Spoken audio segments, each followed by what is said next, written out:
quem são os mais porradeiros? Goku, Luffy de One Piece? Vem comigo que nesse vídeo a gente vai falar não só desses, mas também de outros personagens dos animes que tem um soco extremamente poderoso. All Might, My Hero Academia. Quem acompanha My Hero Academia sabe que o All Might não é chamado à toa de o maior herói de todos os tempos. É o maior herói casca-grosselha. Você sabe a história. Tipo, ele tem um quirk, né? Ou seja, uma individualidade, uma habilidade especial que é chamada de One for All, que permite que ele faça coisas realmente impressionantes. E uma delas é carregar um soco que pode até não ser igual ao do Saitama. Beleza, mas pode ter certeza que o careca ficaria orgulhoso. O Saitama olhava assim, meu pupilo.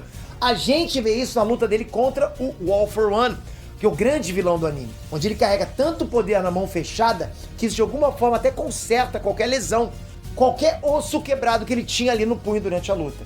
A pancada em si, tipo, é avassaladora, com direito a deslocamento de ar, sabe? Aquele deslocamento de ar clássico. E uma verdadeira cratera no lugar do impacto. O All Might é o cara. Isso é incontestável. Mas talvez esse tenha sido o melhor soco da vida dele. O cara realmente é incrível. Luffy, One Piece. O Luffy pode não parecer, mas também tem um dos socos mais poderosos dos animes, tá? E não é à toa que hoje ele é respeitado em One Piece.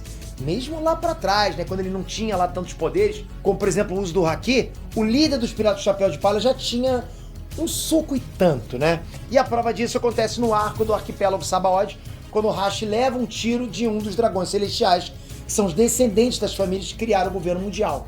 Aí, porra, quando ele viu isso, mesmo com o próprio Hashi tentando impedir, o Luffy acerta um senhor soco no dragão. Mas assim, nível Saitama o negócio, pra você ter noção. O cara sai voando dentro da arena onde eles estão lá e vão parar lá do outro lado. E a reação do público que tava vendo isso mostra o quanto foi absurdo aquele soco. E isso faz tempo, hein? Hoje o Luffy em batalha é muito mais poderoso. E quem acha que o One Piece é só um anime de pirata, né? Que estica, aquele pirata de elástico, pô, não sabe o que tá falando. O cara é bravo e é bravo mesmo. Might Guy, Naruto. E é claro que não podia faltar alguém de Naruto. E olha que lá tem muita gente que poderia entrar tranquilamente nessa lista.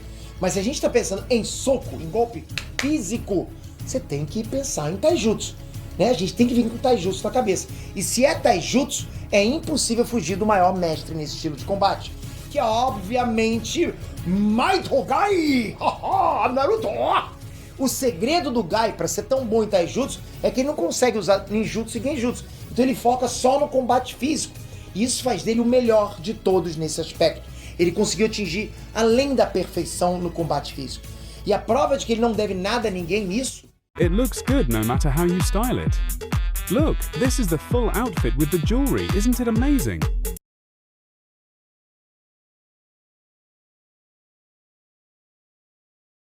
Ninguém nisso é aquela luta épica dele contra o Madara Uchiha, um dos maiores ninjas de todos os tempos. Um gênio em ninjutsu e genjutsu, em tudo. E ele quase mata o Madara, sem brincadeira. O Guy usou a técnica dos 8 portões, que vai desbloqueando o potencial do corpo dele aos pouquinhos, né? Ao mesmo tempo em que causa lesões absurdas ao corpo dele.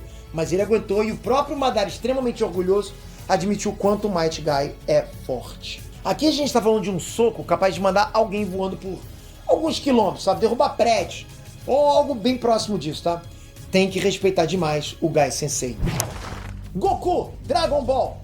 E pra fechar, é claro que não podia faltar nessa lista o Saiyajin mais poderoso do universo. O protagonista de Dragon Ball, Son Goku. Pô, galera, os poderes em Dragon Ball, no geral, já são meio exagerados, roubados, né?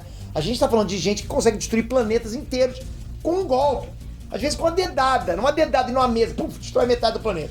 E esses personagens vão ficando cada vez mais fortes conforme apanham, como acontece com o Goku.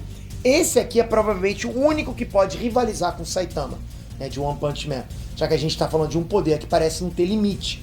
O Goku simplesmente não para de ficar cada vez mais forte, desde o início de tudo, tá? Quando ele ainda era uma criança, e já era uma criança bem forte.